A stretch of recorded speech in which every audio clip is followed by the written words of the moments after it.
What's up, you guys? Ryan Haury here for another poker vlog. This time I drove out to Battle Creek, Michigan to play in the MSPT Michigan State Poker Championship. $1,100 buy-in. I drove out Friday night.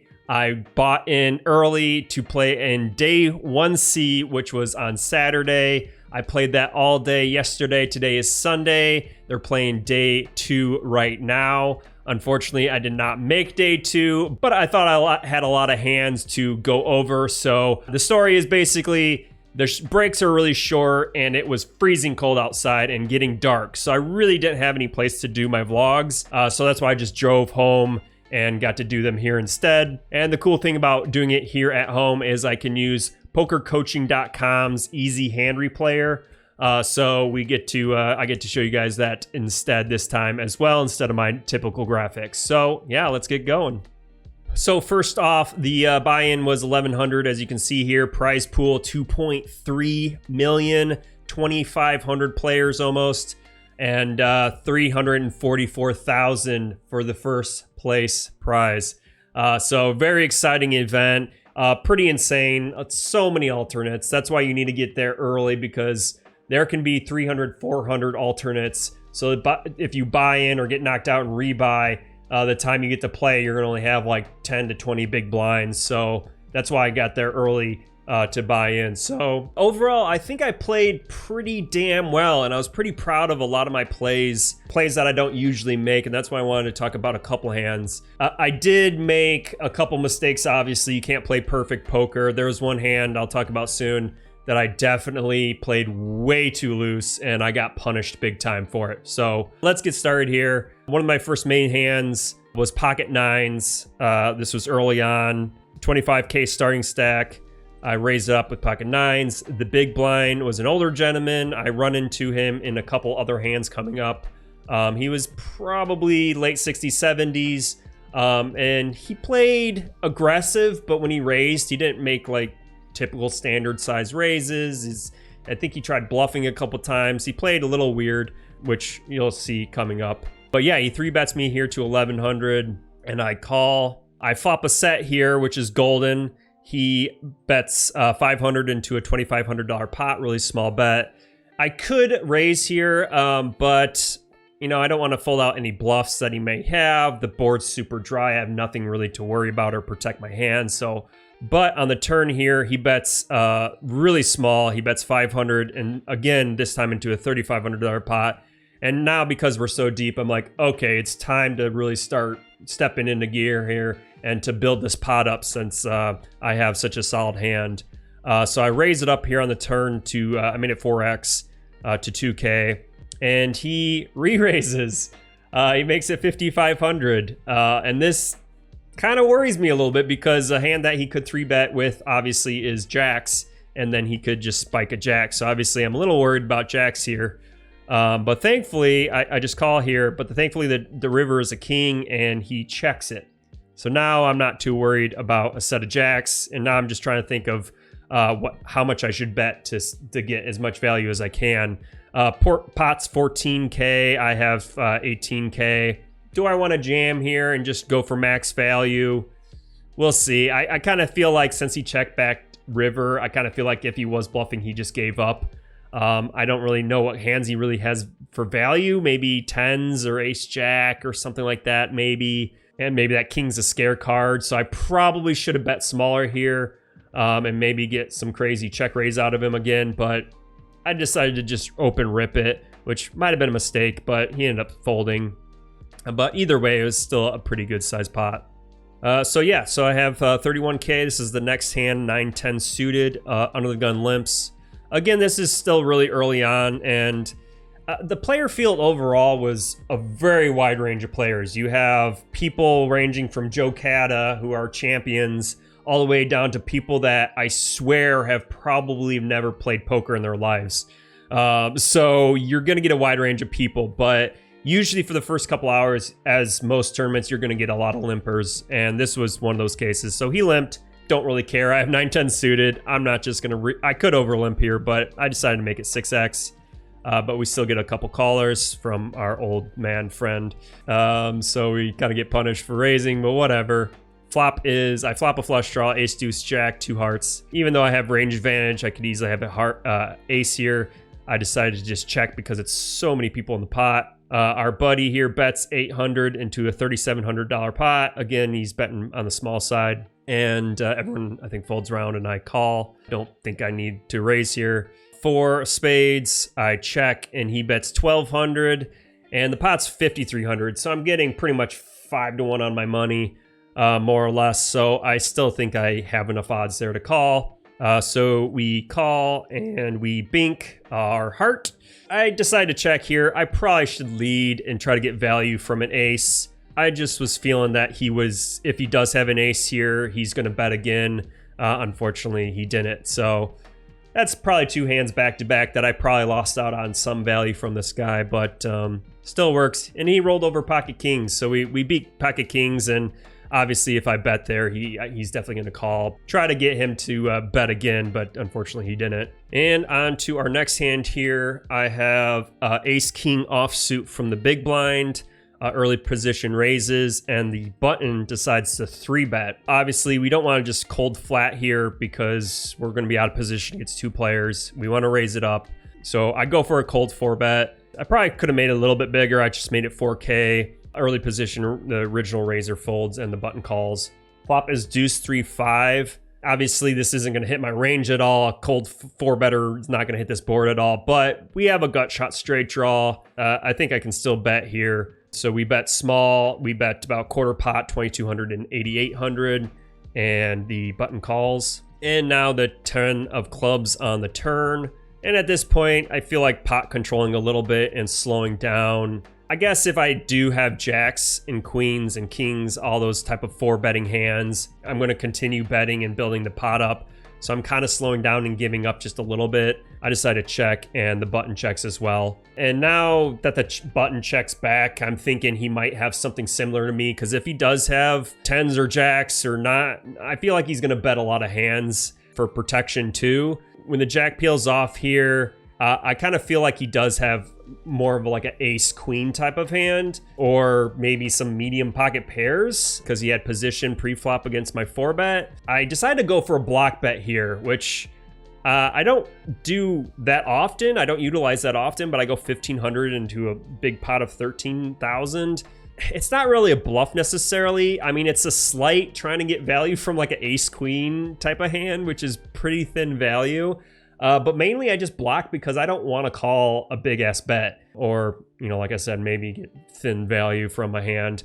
But also this doesn't really accomplish folding out other pairs. Like if he does have 8s and 9s there, can I really get those to fold? Maybe.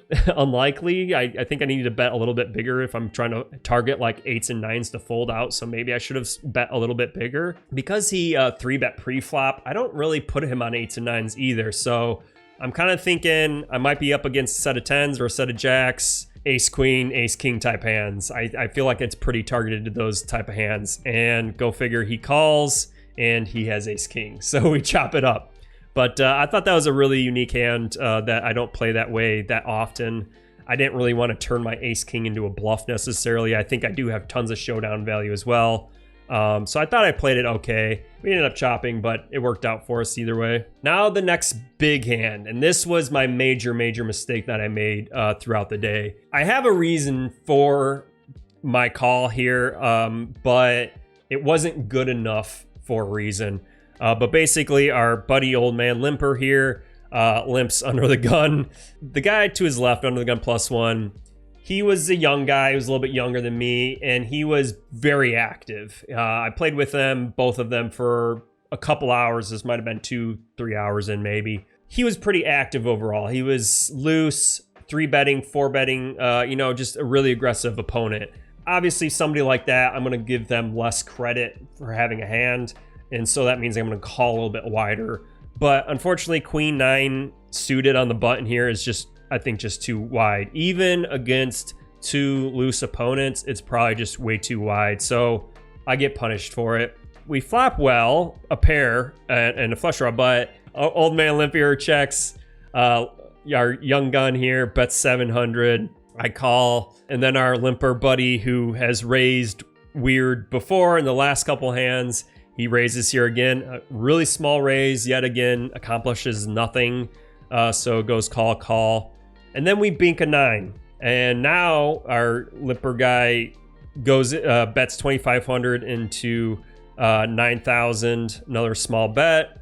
A young gun calls here. And now I do want to start piling in money because that ace out there, I'm thinking I'm up against ace queen, ace king, and I want to pile in money and just start getting a big pot here. And both these players started a little bit short stacked. The older guy had about 17, 18,000 to start, and the younger guy had like 22, 23,000 to start. So they were both below starting stack, and I had like 45,000 to start.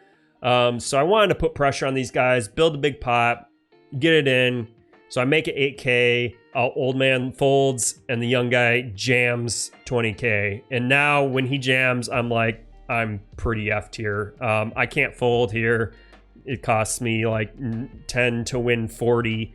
And I'm really only being beat by ace 9 and aces, and unfortunately he does indeed have aces. So my call there, way too loose from the button, and I got punished for it. So that stings. It's a cooler kind of either way. I mean, I have trip 9s for heaven's sakes, and he just happens, the one time he actually had it, he crushed me. So that knocked me down to $15,000, $15,000 stack. So that hurt, but on to the next hand. So we had a break and I had pocket kings and we got a big double versus pocket queens. We doubled up to 28,000. So this hand is a couple after that. I have pocket 7s from the button, early position raises, and I just flat this time from the button. Big blind comes along as well, and we get lucky and bink again. We flop a set of 7s on a fairly dry board. It goes check, check this time, and I bet roughly half pot. The big blind comes along and early position folds. Turn is an 8, big blind checks, and I think I go half pot again. Still fairly dry board. There is some straights that get there like 6-9. I'm not too worried about that since it's a gut shot hitting, but go for it anyways, go half pot, and we get a call. And now we fill up on the river, 7s full of 5s. Big blind checks to us, we bet. Go, I think 66% pot roughly, and he ends up calling and mucking, so we win that giant pot there, and that gets us up to 45,000. And now this is the most bizarre hand I've ever seen in poker. Like I said, the range of players, some of these players have barely played poker. I don't know how they got into this, if they just wanted to gamble and go for it. This poor guy sits down to my right. You just get this feeling that he's never played before. This was an alternate later in the game. He sits down, he limps under the gun. He's just like getting his chips together, and it goes raise, call, Jean Gaspard jams all in, and this guy like still playing with his chips. Like he puts in a chip, and he's like, "Yeah, I'm just calling," and I'm like, "Dude," I try to explain. I'm like, no, there's a player all in. Like he's like, no, I'm just calling. And like, he was so confused. I felt so bad for him. They called the floor over, and the floor was like, he put in a chip and he said call. I'm like, but I didn't want to mess it up. I'm like, but he like, I don't think he knows what happened. I don't think he gets what's going on here.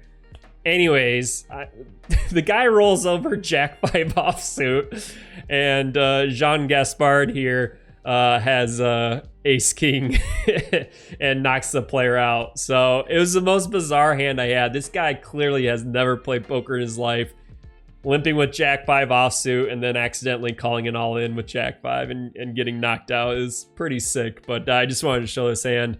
So this hand was on Poker News, and I ended up clicking on this guy Jean Gaspard, and he ended up being a bracelet winner and has almost 3 million in winnings. So pretty sick player. He's got wins all the way back in the early 2000s. I know he's like an old school pro. I run into him a couple times. I know he's gonna be a loose, aggressive opponent. I've been playing with him for a couple hours, and we run into a couple hands with him. And speaking of, this is that hand. So I have king, queen under the gun. I raise it up. We get a call from the low jack, and then our new friend Jean Gaspard calls, and we get a couple other callers. We flop pretty good here. Top pair, good kicker. But we're out of position against 2 players. Typically, if you have a really strong top pair, you want to bet out. But against, like I said, Jean Gaspar, which I've seen him be pretty loose and aggressive, I'm going to tend to want to check back and exploit that a little bit. And I'm not really too scared. It's a dry board and I have a king, so I'm not really afraid of overcards except for an ace. So I decided to check it back, and Jean here bets and I call. Turn is an 8. I check again and he goes big this time. He goes 12k into about 15k pot. I decide to just call here. And then the river bricks out, so there's completely dry board. And I check again, hoping that he stabs at it. And unfortunately, he gives up and my top pair, good kicker, is good and he mucks. So that hand got us up to 55,000. A couple hands later, I have king of clubs, jack of hearts, and the cutoff raises. This guy's a pretty solid player, I've noticed, but he was very, very tight. He didn't play many hands throughout the day. I should, in theory, be a little bit nervous about that, but I decided to defend with the king of clubs here. 4-3-4 is the flop with 2 clubs, so I have 2 overs, a backdoor flush draw. That's a really good board for the big blind range and not so good for the cutoff opener. So I decide to do a check raise. So he bets 2,000, I make it 6,400, and he decides to call. I'm a little nervous here because obviously he's probably going to be calling with a lot of overcards. He can still be floating with like ace king type hands and might have some pocket pairs. If the turn here was a club, I would probably continue and bomb the turn, but it wasn't. So I was kind of giving up a little bit.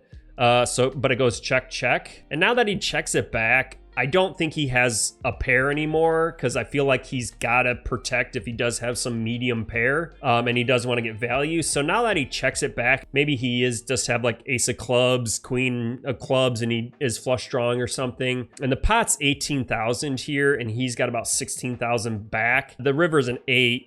And obviously I only have king high. I don't think I have any showdown value. I don't think he has a pair. So I think I have a really good shot at getting him off this hand. Obviously, like I said, he has a shorter stack. So I end up ripping it all in here. He tanks for a little bit and ends up folding. So that was my one good bluff for the day. And it worked out for us. So that was a big pot that got us up to 65,000 in chips. Later on, we have pocket tens, under the gun raises. Again, against an early position raise, we don't want to go too crazy. I don't want to 3-bet here and then end up getting 4-bet.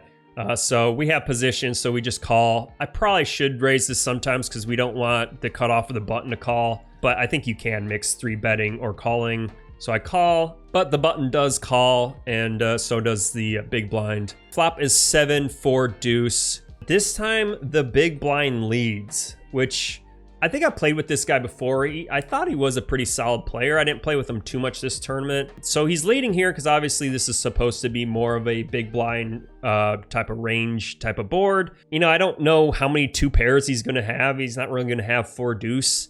He has all the sets though, which is a little worrisome. And he does have some straight draws. But to do that into so many players, and especially against an under a gun player that could have him crushed with aces or something, I don't really get the lead there, but he leads 5,000 into about 12k pot, and the under the gun rate folds. So I'm not too worried about him anymore because he's out of the pot. I mean, I could call here because I could be already screwed up against a set. Now I don't want to flat here because I do need protection for my tens. I don't want any overcards to come and the buttons on my left here, and I don't want to price him into the hand. So I decide to raise here to 13-5. Big blind and button decide to fold. So that was a nice little pickup, and that got us up to 82,000. And now finally, one of our biggest hands of the day. We have pocket aces. I raise it up from earlier position. And now the low jack here 3-bets it, and he was a very active player, very loose, aggressive, 3-betting, 4-betting. A very tough opponent to play against on my left for a lot of hours. So I decided to 4-bet here, go for some value, and he decides to just flat. I probably should have gone a little bit bigger. I just went 11K, pretty much essentially just doubling his bet, but I think it's fine. Now the flop's all hearts, which is a little worrisome because I don't have the ace of hearts, but typically GTO says you should still be betting because you still have the nut advantage. You still have ace queen of hearts, ace king of hearts type of hands. So I could still easily have the nuts here, but I'm still gonna bet small here either way. 5th pot bet here. He ends up calling. Now the turn is a 6, so we go about half pot here, 15K and 30K, and he calls again. River is an 8, so I think that's a really good card because obviously no more hearts come out. He's really short at this point. The pot's 62,000, he only has 20K back, so I don't think I'm really worried at this point. I feel like he would have raised if he had a flush. Feel like he just has a decent pocket pair, maybe 10s, queens, kings, and I'm just gonna go for full value here. So we rip it all in and he ends up tank folding. Awesome pot. That got us up to 115,000. I'm not really sure what he had, but he was pretty active all through the day. So he could have had anything. But either way, that's an awesome big pot for us. And finally, the last big hand of the night that changed the complete momentum. Now, before this hand, I ended up running into Jean Gaspard a couple other hands. I ended up losing a little bit and then winning a little bit. But he was very aggressive against me. Like in one hand, I had ace queen of hearts and he raised under the gun and I ended up 3-betting him from the cutoff. I don't typically 3-bet that hand because you don't really want to get 4-bet, but he was opening a lot of hands and splashing around a lot. So I thought I wanted to take advantage of that and be aggressive. Unfortunately, he 4-bet jammed and I had to fold my ace queen of hearts, which was really, really painful, but kind of got punished for 3-betting that strong of a hand, but I think it was fine against him. I think that time he just happened to wake up with it. Fast forward to this hand, the big hand. I have ace king of hearts. Under the gun +1 was a solid player. Jean Gaspard was the only one that I was worried about. He's the only stack that covered me. He folded. The under the gun +1 starting stack was about 18 big blinds. He raises it up. I look down at ace king of hearts. I end up looking to my left and looking at all the other stacks, and everybody else was short. Everybody was under 20 big blinds. Now you can actually raise ace king of hearts for value, just do a standard 3-bet, but I just decided to rip it all in. Unfortunately, we get punished. The big blind decides to come along. He was short stack. He only had 20K, which was about 10 big blinds. And then the undergun +1 called as well. And unfortunately, everybody rolls over their hands. I'm up against aces and queens, so I can't even coin flip with the queens. I wasn't worried about the aces hand too much. I just wanted to win versus the queens hand because he had a bigger stack. So even if I lose against the aces, I still probably break even versus the queens. So I'm still hoping for an ace or a king to hit. I see these hands, obviously, but then the flop hits 2 hearts. And I get really freaking excited. I'm like, shit, I can bink this and get up to 170,000 in chips. The river is a heart. I celebrate. I clap my hands. I get really excited. But the guy to my right with pocket queens is also celebrating. And I relook at the board. And unfortunately, that heart was the queen of hearts. And the board was paired, so it gave him a full house, queens full. Boy, that stung, and my heart kind of just sank. So that knocked me down to about 20 big blinds, about 50,000 in chips. And that was pretty much the end of my day. Like, I couldn't get back into the zone. Just nothing could go right from there on out. I had like 6-3 offsuit for the next like 3 hours. I just went card dead and just blinded out. And every single time I was on big blind, I would have just complete garbage and just had to fold every single time someone raised. And it got really depressing and frustrating. It ended with me having pocket jacks under the gun, my favorite hand. Freaking jacks go all in. We get called by ace king and of course ace on the flop. Yeah, that's about right for jacks, eh? Fucking hate jacks. So we go from almost having 170,000 in chips to being knocked out within a couple hours. Very, very frustrating.